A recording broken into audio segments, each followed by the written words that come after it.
Requirements होते हैं एक ह्यूमन एग्जिस्टेंस के लिए, वो सब अंदर भेजा गया है। आइसोलेशन, एक चीज आइसोलेशन होती है जिससे मानसिक असर होता है, साइकोलॉजिकल इफेक्ट, उसको भी दूर करने के लिए साइको सोशल काउंसलर्स वहां लाए गए हैं। और अब क्योंकि कम्युनिकेशन बन गया है प्रॉपर, पहले तो एक क्रूड कम्युनिकेशन मेगाफोन के जरिए और पाइप के जरिए था, अब तो लाइन के जरिए वो कम्युनिकेशन बन गया है और डायरेक्ट बात हो रही है वहां से। तो उसकी वजह से साइको सोशल काउंसलर्स जो है उन्होंने उनसे बात भी की है वर्कर्स के साथ। ये भी वहां पर देखा गया है और कुछ मीडिया के चैनल्स ने, कुछ प्रिंट मीडिया ने भी इसको रिपोर्ट किया है कि एक नेचुरल लीडरशिप सामने आई है।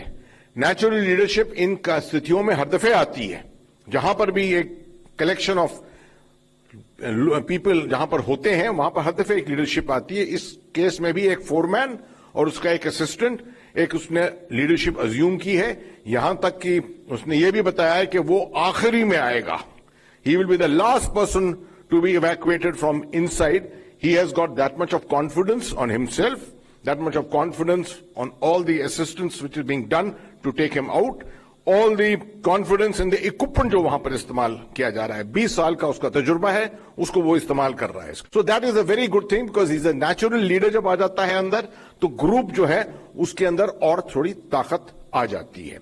So having said this much, it's also important to know कि जगह जगह से जो रिसोर्सेस आ रहे थे, ड्रिलिंग मशीन्स आ रही थी 4 अलग अलग दिशाओं से इसको अप्रोच करने के लिए, वो मशीनें अभी भी आ रही हैं, कुछ बिल्कुल हाल ही में पहुंच गई हैं। सड़कें वहां पर पूरी तैयार में निहायत जरूरी है। अगर एक जरिया फेल हुआ तो हमारे पास कम से कम 1, 2, 3 और जरिए हो सकते हैं जिनको हम इस्तेमाल करेंगे, और उन जरियों में शायद वक्त और ज्यादा लगे, जिसके लिए हमें मेंटली प्रिपेयर्ड होना चाहिए। The media must be mentally prepared, the nation must be mentally prepared कि अगर किसी तरीके से अड़पन आई इस अप्रोच से, जो हॉरिजॉन्टल अप्रोच हम कर रहे हैं सिलग्यारा की तरफ से, तो और अप्रोचेस पे वक्त और ज्यादा लगेगा। मगर इसकी पॉजिटिव चीज यह है कि जो वर्कर्स अंदर हैं उनको राहत पहुंचाई है, उनको असिस्टेंस मिल रही है और हर तरीके से उनका वेलफेयर देखा जा रहा है और उनकी फैमिलीज को एश्योरेंस दिया जा रहा है, जिसकी वजह से अगर कुछ और वक्त लग गया तो उसके लिए भी हमें तैयार होना चाहिए, और वो सब अंदर जो है तैयार हैं उसके लिए।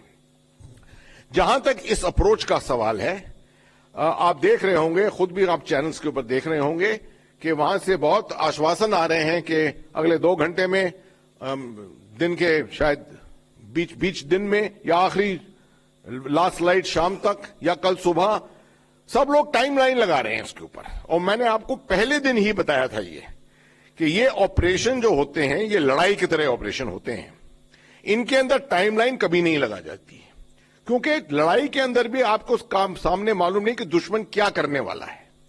इसमें आप समझिए कि जमीन जो है आपका दुश्मन है, हिमालयन जियोलॉजी वो है, दुश्मन है। जो टनल कोलैप्स हुआ है उसके अंदर किस एंगल से गर्डर गिरा है, किस एंगल से कंक्रीट गिरा है, किसी को नहीं मालूम उसके बारे में। और यही चीज हुई है कल रात को, जब अंदर ऑगर गया है तो उसको एक गर्डर मिल गया और गर्डर को पार नहीं कर पाया, तो फिर पूरे जो रिसोर्सेस थे उनको इस्तेमाल किया गया ऑगर को निकालने के लिए, अंदर ऑक्सीएसिटिलीन टॉर्चेस भेजने के लिए, उसके बाद ऑक्सीएसिटिलीन टॉर्चेस से उनको गर्डर्स को काटने में। इस सब चीज में वक्त बहुत ज्यादा लगता है और कोई ये नहीं कह सकता कि 2 घंटे में हो जाएगा ये। तो और ये काम बड़ा आर्डुअस काम होता है, इसके लिए स्पेशलिस्ट जाते हैं अंदर। जो इसमें सांस लेने में प्रॉब्लम होता है, जब ऑक्सीएसिटिलीन के साथ आप काम कर रहे हैं, वहां पर 1.5 घंटे का सिलेंडर आपके पास अवेलेबल है ऑक्सीजन का। जब वो 1.5 घंटा खत्म हो जाता है और आपका काम पूरा नहीं हुआ है तो आपको बाहर निकलना पड़ता है और दोबारा नई ऑक्सीजन के सिलेंडर ले जाने पड़ते हैं।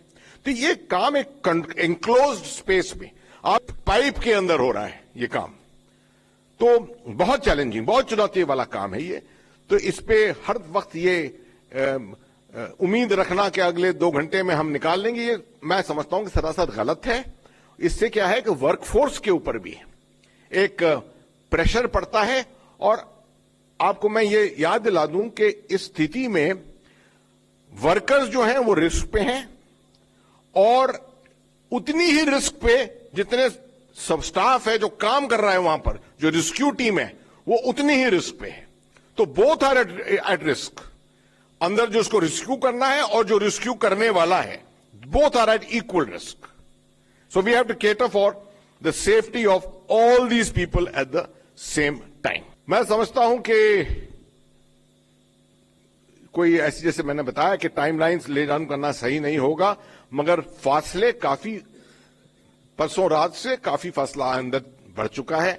22 मीटर पहले था, तकरीबन 45 मीटर तक पहुंच गया था कल रात को। उसके बाद और प्रोग्रेस हुआ था जब तक कि यह बाधा पड़ी थी। सुनने में आया है कि अभी दोबारा थोड़ा रुकावट आई है, उसको दूर की जा रही है उस रुकावट को। तो ये रुकावटें 10, 12 या 15 मीटर जो आपकी रह गया है उसके अंदर 2, 3 या 4 दफे और आ सकती हैं, और ये वही कार्रवाई आपको रिपीट करनी पड़ेगी पूरी। जो ऑक्सीएक्सिलिन के साथ आपने गर्डर्स को काटा है, या क्या मालूम सामने कोई कंक्रीट का ब्लॉक आ गया है, जो कुछ भी करना है आपने उसको दोबारा करना पड़ेगा, तो उसमें वक्त लगेगा। तो इसलिए ये ऑपरेशन जो है डिले होता रहेगा, मगर सरकार की तरफ से जो बाकी दिशाओं से कोशिशें होंगी उनमें कोई बाधा नहीं आएगी। That we will continue. सुविधाएं बन गई हैं, जहां पर 2000 लीटर पानी हर घंटे के लिए चाहिए था, उस दिशा में वो बंदोबस्त हो गया है। उसका जो ड्रिफ्ट चैनल, एक ड्रिफ्ट तरीके से जो काटना था, स्क्रैप करना था टनल का जो कोने जो थे उनको, वो काम भी शुरू हो गया है। कोर ऑफ इंजीनियर्स आर्मी की वहां पर है, वो फैब्रिकेशन भी शुरू हो गया है, जो इक्विपमेंट वो फैब्रिकेट कर रहे हैं इसके लिए। ब्लास्टिंग का काम उस तरफ से, बरकोट की तरफ से ब्लास्टिंग का काम भी शुरू हो गया है। तकरीबन 8-9 मीटर का एक्सेस भी बन गया है वहां पर। तो ये सब तरीके इस्तेमाल किए जा रहे हैं। ऊपर से 6 इंच की पाइपलाइन, एक ऑल्टरनेटिव पाइपलाइन लगाने के का भी काम शुरू हुआ है, क्योंकि इसमें रिडंडेंसी होती है। अभी आपके पास एक 6 इंच की पाइपलाइन है, एक 4 इंच की शाफ्ट है, तो अगर एक और 6 इंच की पाइपलाइन आ जाए तो और भी अच्छा होगा। ऑक्सीजन भी जाएगा, आपके पास रिजर्व के तौर पे एक और एक्सेस रूट लॉजिस्टिक्स के लिए बना रहेगा। बात आई आखिर में पोस्ट रिकवरी, या आप रिकवरी की भी बात कर सकते हैं, रेस्क्यू की भी बात कर सकते हैं, कि जब थ्रू एंड थ्रू हो जाएगा तो ये इनको कैसे निकाला जाएगा। उसके लिए पिछले 10-12 दिन से एनडीआरएफ वहां पर है, 2 टीम है। डीजी एनडीआरएफ वहां खुद आज मौजूद हैं, आईजी एनडीआरएफ कल थे वहां पर, और रिहर्सल प्रैक्टिस जारी रही है ऑल दीज 10 डेज। हार्डी लोग हैं ये हमारे एनडीआरएफ के जवान, ये जानते हैं तरीके। इंप्रोवाइजेशन किया है, स्ट्रेचर्स के ऊपर पहिए लगाकर स्ट्रेचर्स को ऊपर नीचे खींचने का अभी रिहर्सल किया है, क्योंकि सबसे तेज तरीका होगा कि आप स्ट्रेचर भेजिए अंदर, इधर से तार बांधिए या रस्सी बांधिए, उधर से रस्सी बांधिए, स्ट्रेचर के ऊपर एक वर्कर को लेटाइए और इसको खींचिए पहियों के जरिए। अगर आप कोई अड़पन आती है तो फिर क्रॉलिंग करके, अगर अपने बल पे क्रॉलिंग करके आना पड़ेगा 65 मीटर, तो थोड़ा वक्त ज्यादा लगेगा और उसमें खतरा भी होता है कि कोई, किसी को क्लॉस्ट्रोफोबिया होता है, किसी को साइकोलॉजिकली कोई असर हुआ है, तो इस तरह से उसमें अड़पन आती है। तो उम्मीद करते हैं कि सबसे अच्छा तरीका जो है स्ट्रेचर्स का वो अपनाया जाएगा और उसके अंदर कोई अड़पन नहीं आएगी। बीच बीच में इतना स्मूथ पैसेज नहीं होगा पाइपलाइन के अंदर, मगर कोशिशें इसके लिए पूरी जारी रहेंगी।